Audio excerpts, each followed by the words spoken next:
Good morning, everybody. Thanks for listening this morning and giving me the opportunity to speak with you. My name's John Berliner. I'm one of the hip and knee specialists here at ONS. I specialize primarily in hip and knee arthritis, focusing on hip and knee replacement surgery. And what we'll be focusing on this morning is modern trends in joint replacement, specifically talking about rapid recovery and how this has allowed us to transition to outpatient surgery, meaning patients are able to have this surgery and essentially go home the same day as the operation. Now, here's a quick outline of what we'll be discussing. We'll start with the basics, specifically talking about hip and knee arthritis, what it is, what the treatment options are, and what's available to you.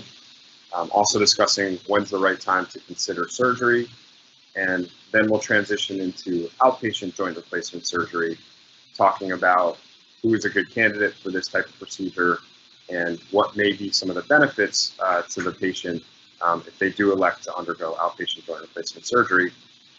And then we'll talk a little bit more about how this is possible, looking into different techniques we use during rapid recovery that allow patients to essentially get up and start walking the same day as the operation and walk to their car and get home and feel that they're able to be independent and autonomous enough to take care of the essential activities that they have to do at home.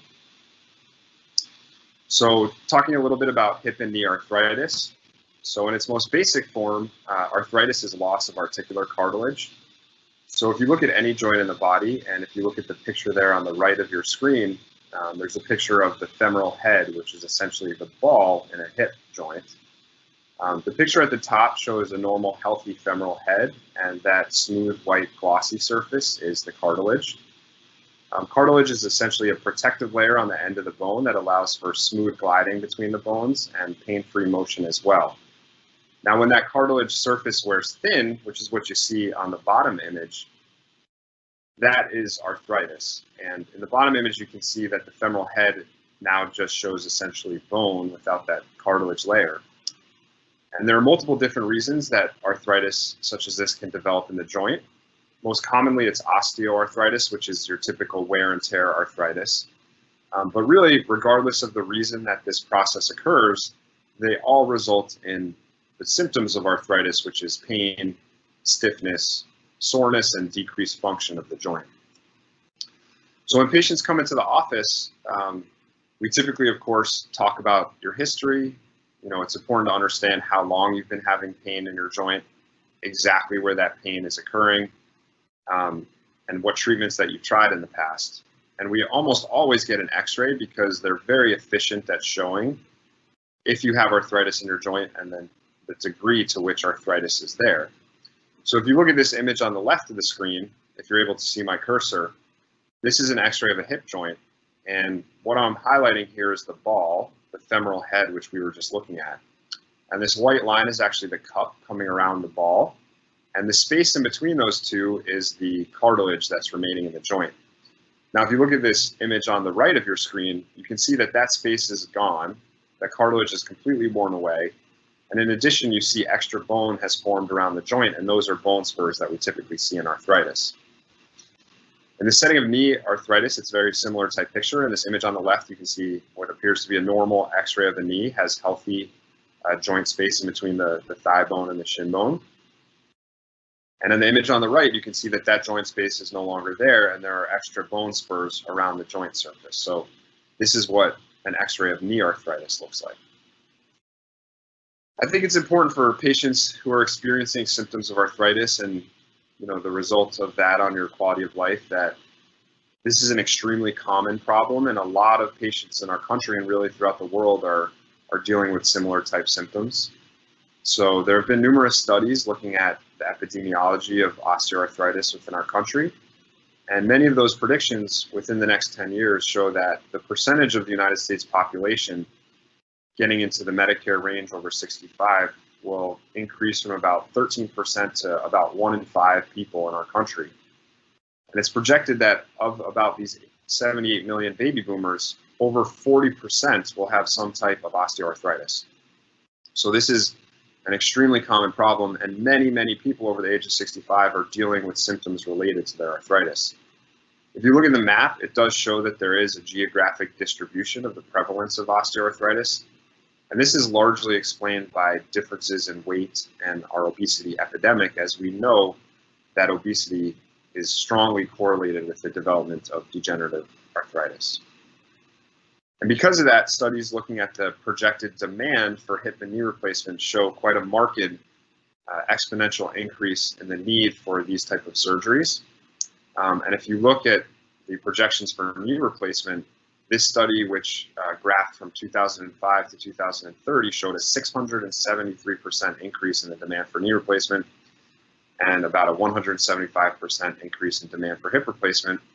And in the graph on the right, these are demands for the projected revision procedures, meaning the surgeries required to fix problems with these joints. And correspondingly, that is going up exponentially as well. And I think it's surprising for many patients to understand that osteoarthritis is actually the most expensive and the highest resource utilization of any medical problem within the Medicare population in our country. So that means our country spends more on treating arthritis than heart disease, lung disease, kidney problems. Really, this is placing a huge burden on our country, and it's an extremely common issue for people throughout the United States. So transitioning now into the treatments for hip and knee arthritis, I think it's easiest for patients to understand when we divide these treatments into two broad categories. So we have the non-surgical treatments and the surgical treatments. We almost always start with non-surgical treatments. Unfortunately, we still, in 2020, do not have the technology to put cartilage back into joints.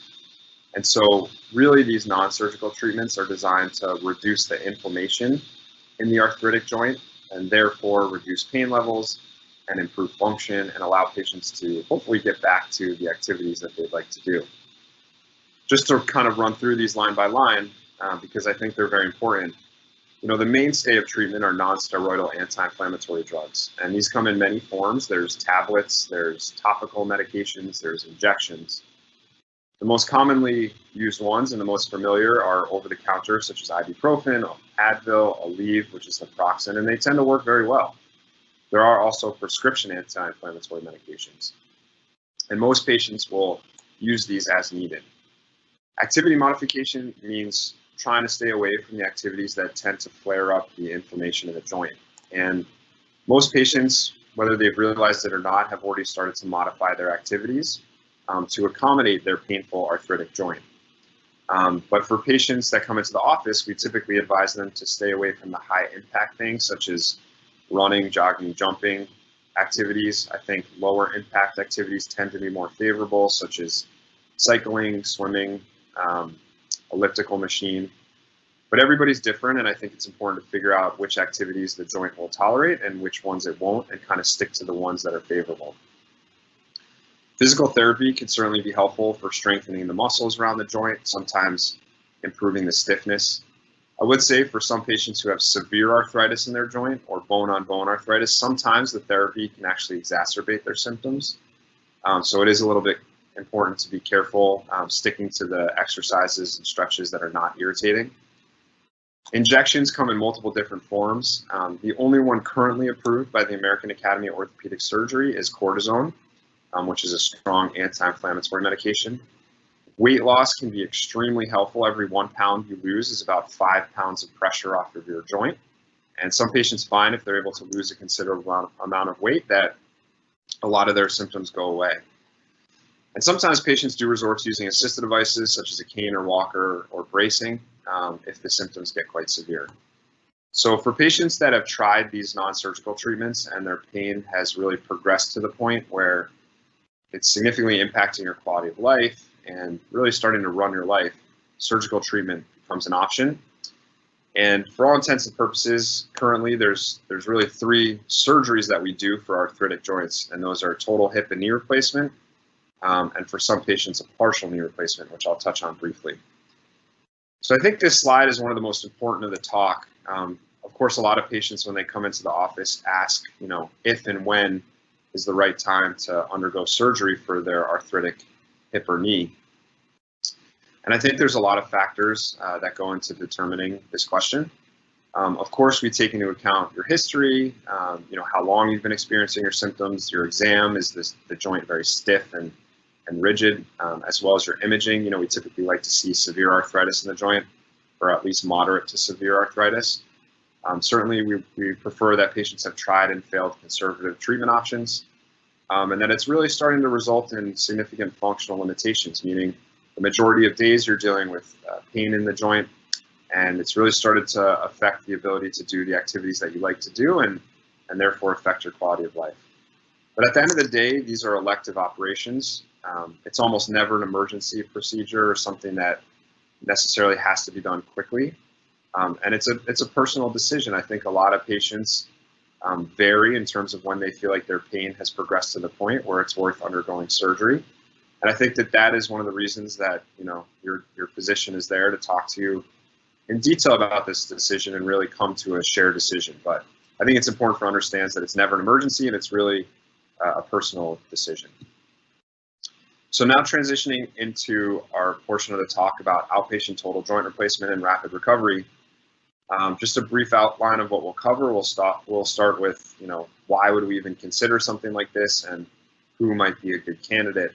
And then we'll go through some of the more technical aspects of how we're able to do such a rapid recovery. So if we go back 5 to 10 years ago, joint replacement was very different in this country. Most patients would stay in the hospital for 3 days or more. Blood transfusions were common. The use of very high doses of strong narcotic pain medications was common. And I think all this contributed to patients having a much slower relative recovery to what we can do now. So I think that outpatient joint replacement surgery is really a natural progression of the improvements that we've been able to make in terms of recovery. And it's become possible because of these rapid recovery protocols. Now, I think certainly there's a lot of potential benefits to the patient. And just to run through some of them, one of them is you get to go to your home. And most patients feel a lot more comfortable at home than they do in the hospital. You get to sleep in your own bed. Sleep in a hospital is notoriously difficult, with nurses waking you up to take your vital signs, or a noisy neighbor sometimes. And so I think a lot of patients appreciate to be able to sleep at home and have the comfort of their house. You don't need to ask for your medications. You can take them when you want them right away. In the hospital, oftentimes you have to ask the nurse, who may be busy tending to another patient, and there may be some slight delays. You don't have to get your blood draw in the morning. You have the liberty to get up and move around as you see fit. A lot of times, for understandable safety reasons, when you're in the hospital after a surgery such as this, you do need permission to get up out of bed, or you at least need help from a physical therapist or a nurse.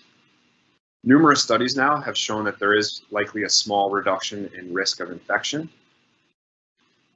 which I think is explained by the fact that you're in your home, which is clean, and you're not in a hospital where there may be other sick patients or other patients with infections. It is important to mention, though, that at a place like Greenwich Hospital, where we perform most of these surgeries, the infection risk is still extremely low. It's less than 1% of patients. I think currently in our coronavirus environment, some patients certainly see the benefit of not having to be exposed to the hospital. And then lastly, when you go home, your caregiver is somebody that loves you and is often a family member, and really is invested in your care. Not that the nurses aren't, but I think it's comforting to have somebody like that, at your bedside. So who's a candidate for this type of procedure? I think in my mind, probably the most important thing is that the patient is motivated. And that means that they want to go home. Some patients, when you talk to them about the hospital, they never wanted to go to a hospital. They don't like the idea of having to spend a night or two there, and they really are motivated to go home. And I think these patients are the best candidates. Some patients like the idea of going to the hospital. They feel like they trust the medical staff there, which is understandable. They don't need to worry about much in terms of food or physical therapy. And so I think, some patients prefer the contrary. I think it's important to note, though, at this point, that Medicare currently doesn't provide for surgery at the surgery center, which is where we do our outpatient surgeries. So these are primarily privately insured patients. That is changing quickly, probably within the next year or two. But for even patients with Medicare that want to go home the same day, we do sometimes do this from the hospital. Patients, excuse me, tend to be quite healthy. That doesn't mean you don't have any medical problems. It really just means that you don't have any significant medical problems, meaning like an organ type failure problem, such as heart failure, significant kidney failure, COPD. You know, there are medical issues that we prefer to monitor for a day or two after the surgery, and these are patients who would probably be best suited to have their surgery in the hospital. Patients tend to be of reasonable body weight, so BMI less than 40 means that you're not morbidly obese. We do some patients with obesity at the surgery center, but for patients who are significantly overweight, it's probably safer to do it at the hospital for the same reason that we just should monitor you after the operation. And then also importantly, patients have a caregiver, you know, somebody who's reliable, somebody who's there to help take care of you the first day or two, and pick you up and drop you off at the surgery center. And I think it's important to just briefly comment on some of the research that's been done on outpatient surgery. There have been many studies now comparing inpatient to outpatient surgery, and there's really not been any material difference found in the rates of adverse events for patients going home the day of the surgery. And some of them, as we mentioned, actually show a benefit, such as lower infection rates. There have also been studies such as this one looking at patient satisfaction rates, comparing inpatient to outpatient surgery. And most of these studies show that patients actually prefer going home for a lot of the reasons that we've already discussed.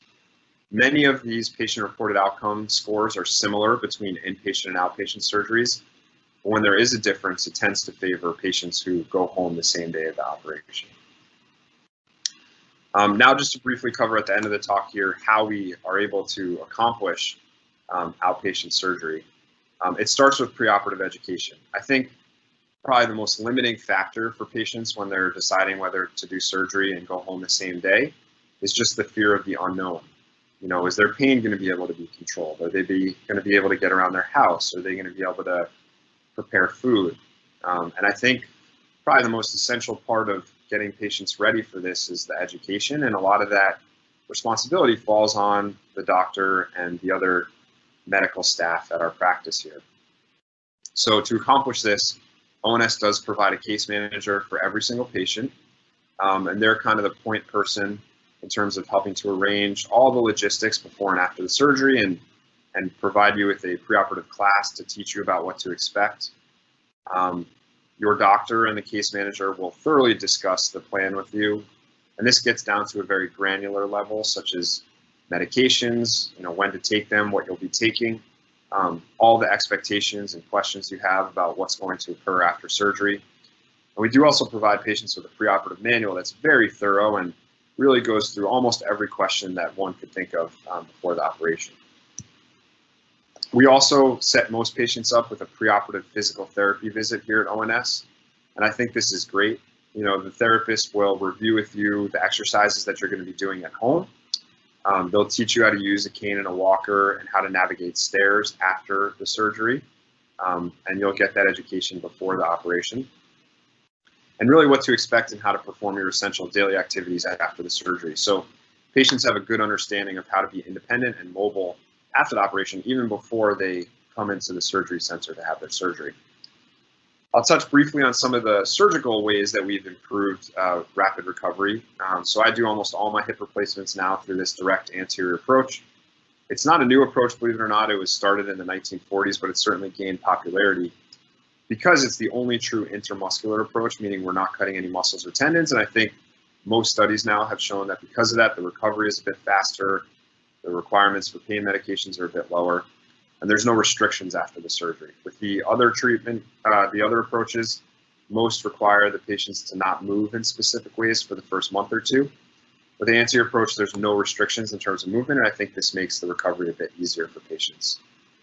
And because of that, if you look at surveys of surgeons who perform hip and knee replacement, and I apologize I don't have a bit more recent data here, but there's no question that the percentage of patients using the anterior approach is significantly improving as time goes on for these reasons.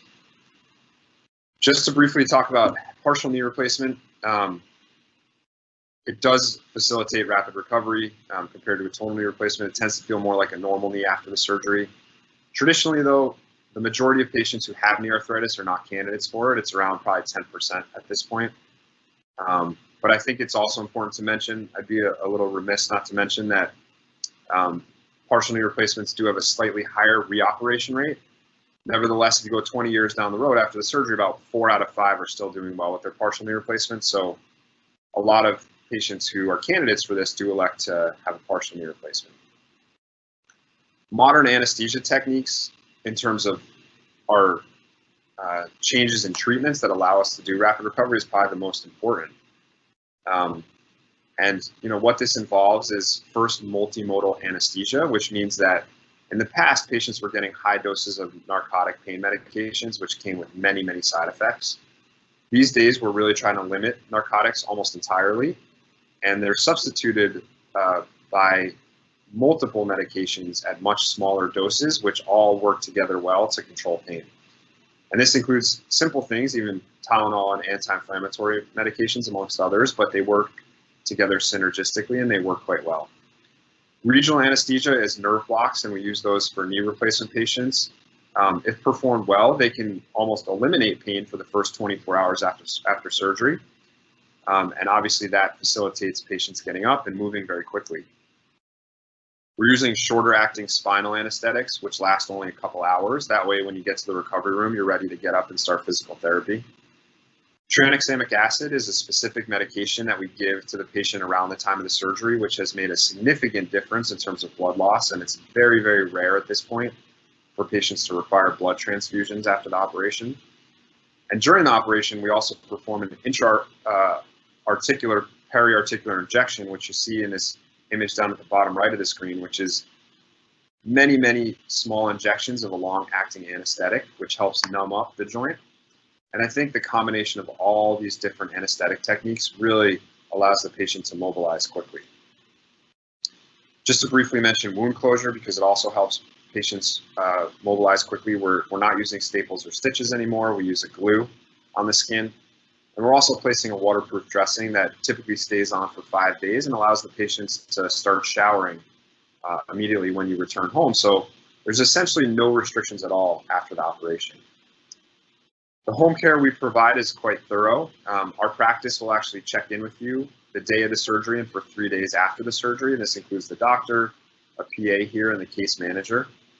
I think it's important for patients to understand that the pain will be adequately controlled. Now, that's not to say there's not going to be peaks and valleys of pain and ups and downs, but patients almost unanimously say that their pain was adequately controlled at home. And I think it's important to understand that the medications you're getting for pain at home are really the same ones we give you in the hospital.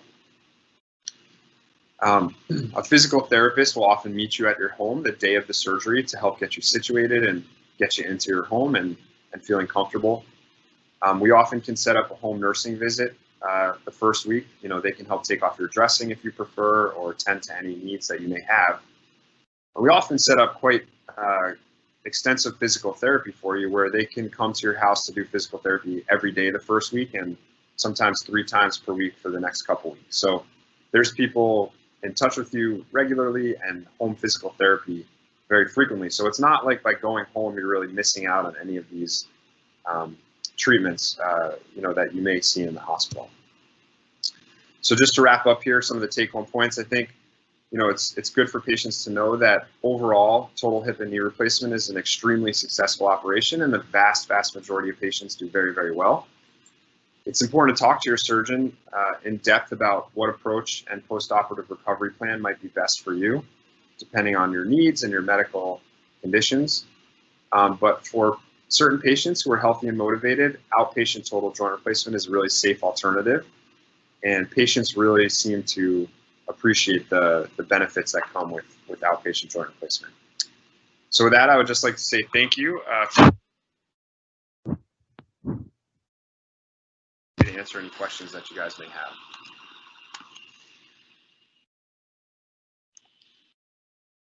So, Ray, are you there? Yep, I'm here. So I don't see any questions. I guess we'll give it a minute or two, but